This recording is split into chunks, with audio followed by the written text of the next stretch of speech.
इस कार्यक्रम के पुण्यार्चक हैं श्री दिगंबर जैन मुनि संघ प्रबंध समिति रजिस्टर्ड, पार्श्वनाथ भवन, नाटाड़ियों का रास्ता, जयपुर, राजस्थान।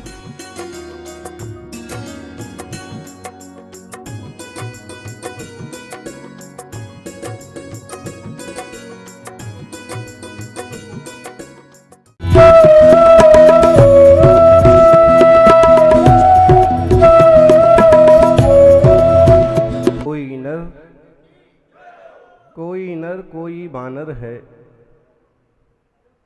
कोई नर कोई बानर है, कोई भालू बंदर। कोई नर कोई बानर है, कोई भालू बंदर। कोई रंक है कोई राजा, कोई यहां सिकंदर।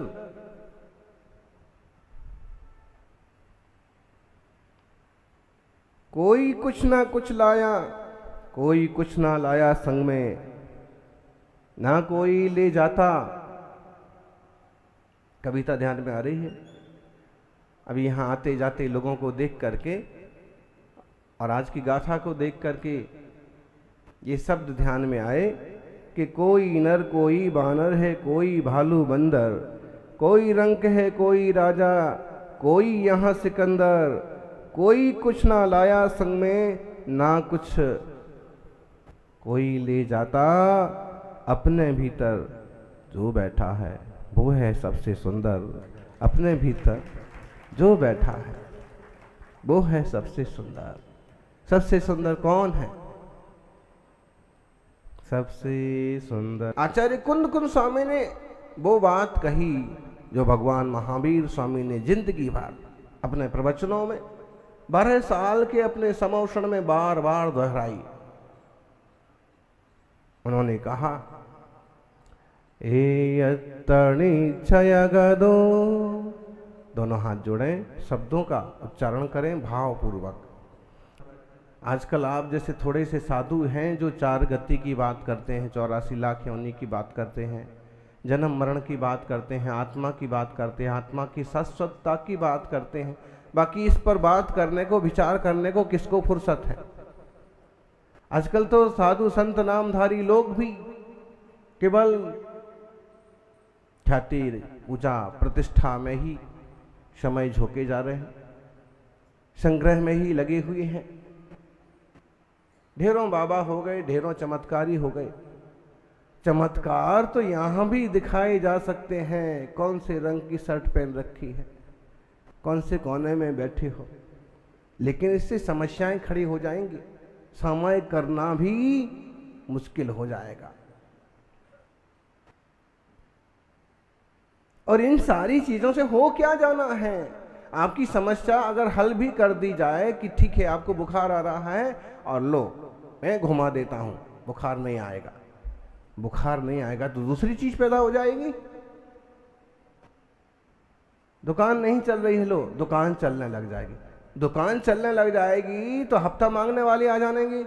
कुछ ना कुछ समस्याएं तो ये संसार की समस्याएं नहीं मिट सकती हैं। डैमेज कंट्रोल कितना भी करो तुम, लेकिन ये संभव नहीं है। कोई व्यक्ति ऐसा नहीं है जो दुनिया की समस्याएं मिटा दे। और कई बार तो खुद के पीछे समस्याएं पड़ जाती हैं और दूसरों की समस्याएं हल करते फिरते। खुद की कम समस्याएं नहीं होती हैं, ढेरों समस्याएं होती हैं, परेशानियां होती हैं, विकल्प होते हैं।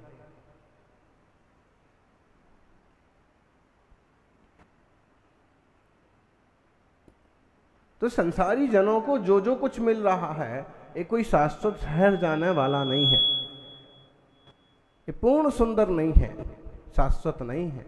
क्या है फिर? निज स्वरूप।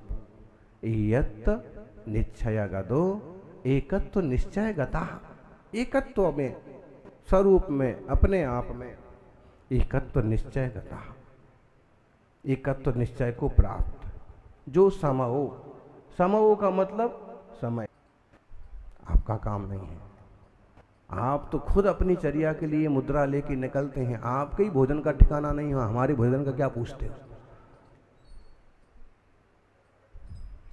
धर्म को समझने वाला था, अमीर था तो क्या हुआ, धर्म को समझता था, उसने जवाब दिया, आप ही विकल्प मत कीजिए, हमारी व्यवस्था तो कहीं भी हो जाएगी, आप तो अपने आनंद में अपनी साधना में मस्त रहिए, हमारे लायक कोई आज्ञा हो तो बताइए। समझ में आ रहा? वात्सल्य बस। आप कहोगे कि फिर कोई पूछ तो लेते थे, कभी गुरु महाराज भी पूछ लेते थे।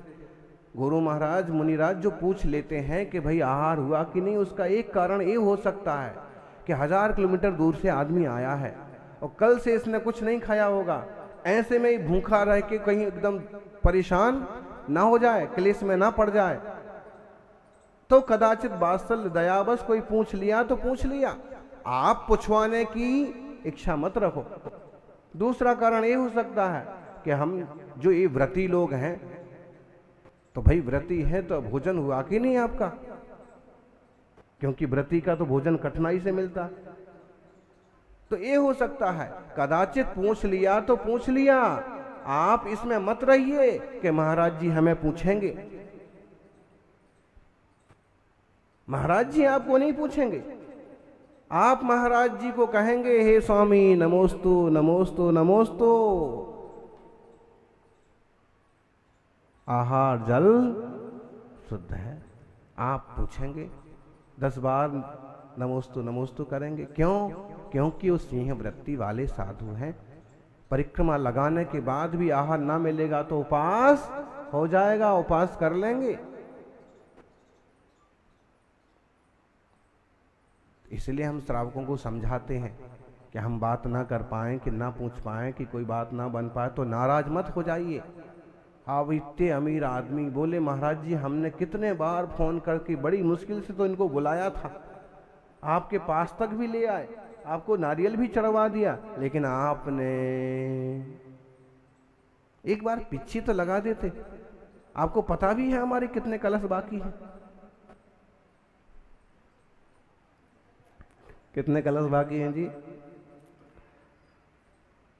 अरे बहुत कलश बाकी हैं, हम किसी को लाएं तो एक बार आशीर्वाद तो दे दो।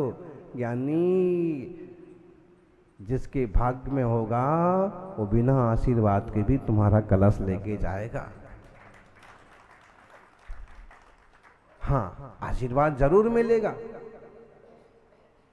कब मिलता है आशीर्वाद? जब विनय से भक्ति से बंधन किया जाता है, आशीर्वाद मिलता है। मुनिराज वात्सल्यमयी है, ठूठ थोड़ी है।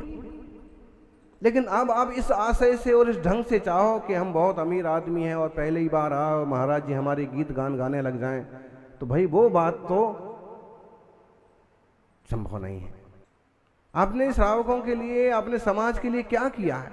अगर आपका कुछ योगदान है तो पहली बार में भी कहो, गुरुदेव के मुंह से आपका नाम निकल पड़े कि हाँ हाँ आज वो श्रावक आए हैं और उनने इतना बड़ा काम किया है और अपने मंदिर के लिए ऐसा किया है, जब यहाँ कुछ नहीं था तब इन्होंने मंदिर का शिलान्यास किया था। स्वाभाविक है, धर्म प्रेमी है तो ज्ञानी। ये व्यवहार की बातें हैं और ये व्यवहार की बातें मुनिराजों के जीवन में कम होती हैं, श्रावकों के जीवन में थोड़ी ज्यादा होती हैं। फिर भी अगर हम केवल व्यवहार में पड़ेंगे तो इस सुंदर तत्व तक पहुंच नहीं पाएंगे। कहां पहुंचना है? अपने आप तक पहुंचना है। हमारी जो यात्रा बाहर बाहर बाहर बाहर की चल रही है, इससे हम कहां पहुंचेंगे? बोलो ज्ञानी, कहां पहुंचेंगे? आप अगर मंजिल से विपरीत दिशा में बढ़े जा रहे हैं तो आप मंजिल तक कब पहुंचेंगे? बोलिए अशोक जी। पारस, मंजिल से विपरीत दिशा में चले जा रहे हैं, जाना तो विपुलाचल पर्वत है और आप जा रहे हो संवेदाचल की तरफ, कब पहुंचोगे?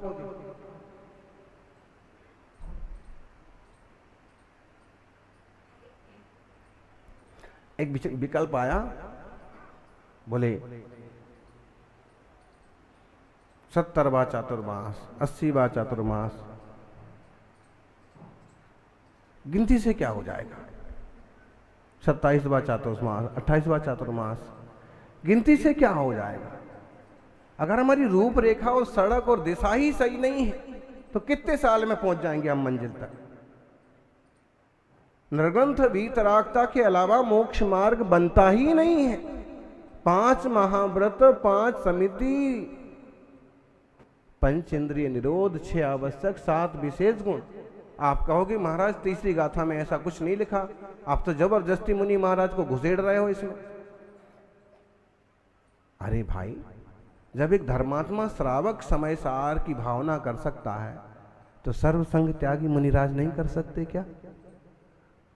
समय सार का वाचन करने वाले कुछ लोगों ने ऐसे समझ लिया कि समय सार के अधिकारी केवल वे ही हैं। मुनि महाराज तो जो है केवल क्रिया करते हैं और केवल प्रवचन करते हैं। नहीं, वो आपसे 4 कदम आगे चलने वाले हैं, आपसे ज्यादा प्यासे हैं, आपसे बड़े वाले मुमुक्षु वो हैं, आपके बड़े भाई हैं। और बड़े भाई नहीं, मुनिराज सच में मोक्ष मार्गी और सच्चे गुरु हैं। अभी बात अलग होती है कि पात्रों को देख करके उपदेश देते हैं। अगर हमें लगे कि लोगों को पसंद नहीं आ रहा समय सार के आधार से हम जो बात कर रहे हैं तो लोगों की संख्या कम हो रही है, तो हम क्या करेंगे बोलिए? फिर हम प्रथमान युग की कथाएं उसमें ज्यादा लगाएंगे, तत्व की चर्चा कम करेंगे। ऐसा तो करना पड़ेगा ना। माँ भी अपने बच्चे को अगर वो डायरेक्ट दवाई नहीं खा रही है तो कैसे खिलाती है? बच्चा दवाई नहीं खाता है, उसके मुंह में चम्मच में घोल के डालो तो भी नहीं खाता है, फिर क्या करते हैं? थोड़ा दूध मिला के देते हैं। कई बार दूध मिली भी नहीं खाता है, नहीं पीता है, तो फिर क्या करते हैं? थोड़ा उसमें मीठा मिला के, कई बार बतासा डाल के, और तब भी नहीं पीता है तो क्या करते हैं? नाक पकड़ते हैं। और नाक पकड़ते हैं तो क्या होता है? बोलो बोलो। यानी नाक पकड़ते हैं तो मुंह खुल जाता है और दवाई अंदर डाल दी जाती है। महाराज जी, आप भी तो अभी नाक पकड़ने का काम कर रहे हो।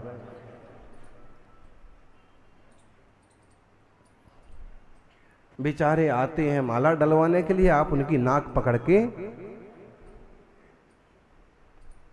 और आप देखिएगा केवल मंचमाला को आने वाले धीरे धीरे आएंगे ही नहीं, सच में जो सेवा भावी हैं और मुमुक्षु हैं उनसे ही आपका मंडप पूरा भर जाया करेगा। या फिर उनको ये बात समझ में आ जाएगी कि महाराज जी नाक भी पकड़ लें तो घबराने की जरूरत नहीं है। हो सकता है नाक पकड़ के कोई ऐसी दवाई अंदर पिला दें।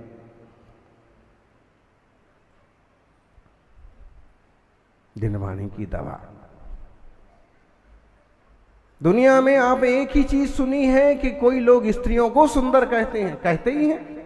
देख लो कैसा पागलपन चलता है। अप्सरा मान लेंगे, ढेरों गीत गाएंगे, पांव में पड़ जाएंगे। अरे है क्या इसमें? मल मूत्र की तो गठरी है ये, निकलता क्या है इसमें से? मल बीजम मल योनिम गलन मलन पूति गंध भी भस्सम भस्सन नंग मनंगम बिरमतियो ब्रह्मचारी सा। कितने ही सुंदर हैं शरीर, लेकिन हैं क्या? पल रुधिर राध मल थैली की कस बसादिते मैली नवद्वार वहें घिनकारी। कौन सी हीरोइन है जो 24 घंटे में कभी लघु शंका दीर्घ शंका न जाती हो? बताइए, एक नाम बताइए आप लोग।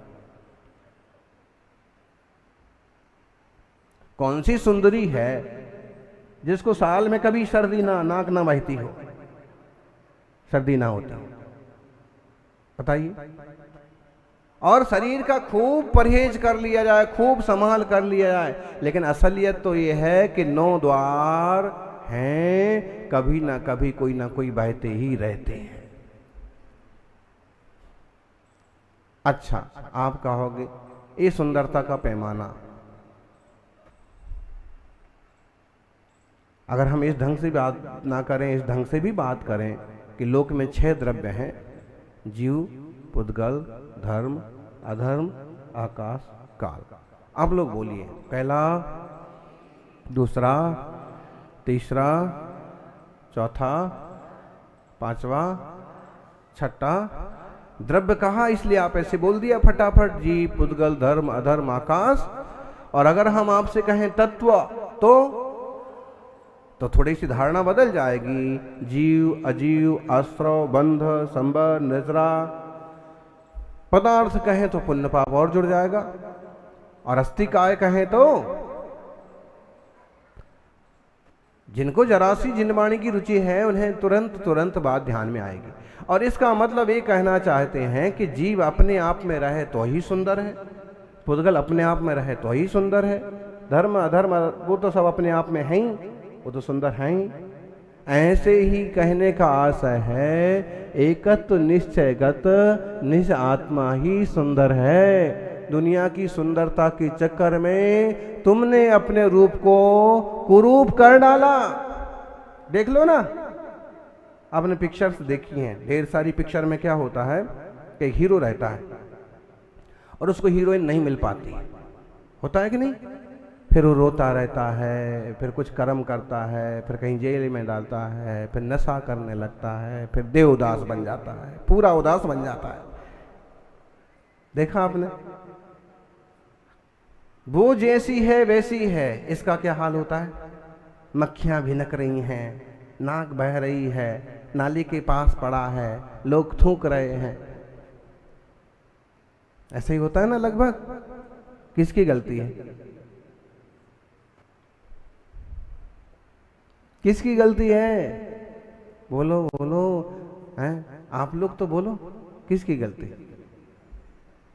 उसकी गलती है। उसकी क्या बात की गलती है? सूरज उगता था उगता है, चांद उगता था उगता है, तारे आते हैं नहीं आते हैं नहीं आते हैं, हवा चलती है नहीं चलती है नहीं चलती है, जो कुछ जैसा होना है सो हो रहा है। अब सूरज के वो आने पर कोई दुखी हो जाए कि कोई परेशान हो जाए तो इसमें उसकी क्या गलती है? ऐसे ही किसी के रंग रूप को देख करके और तुम परेशान होते रहो तो इसमें किसी की क्या गलती है? तुम इतने बेवकूफ हो कि तुम्हें यही समझ में नहीं आ रहा है कि मैं जो देख रहा हूं वह जड़ है। क्या है? सारी दुनिया जड़ की दीवानी, सारी दुनिया जड़ की दीवानी हो रही। शरीर का रंग देखियो भाई साहब, छोकरी कैसी है, और रंग देख करके रंग के साथ डंग भी देखियो भाई साहब।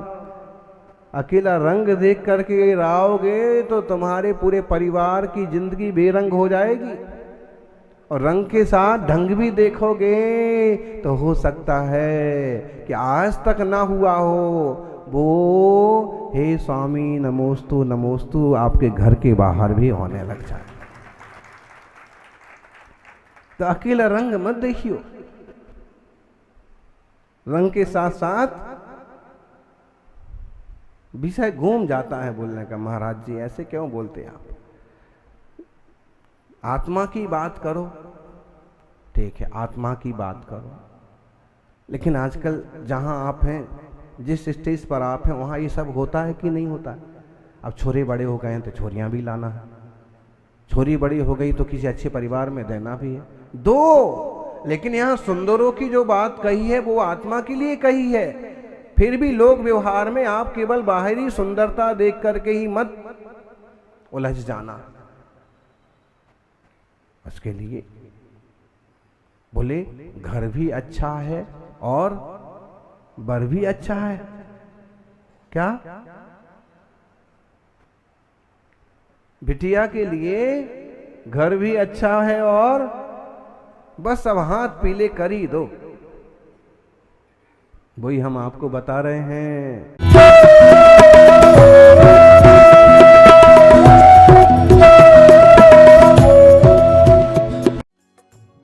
इस कार्यक्रम के पुण्यार्चक थे श्री दिगंबर जैन मुनि संघ प्रबंध समिति रजिस्टर्ड, पार्श्वनाथ भवन, नाटाड़ियों का रास्ता, जयपुर, राजस्थान।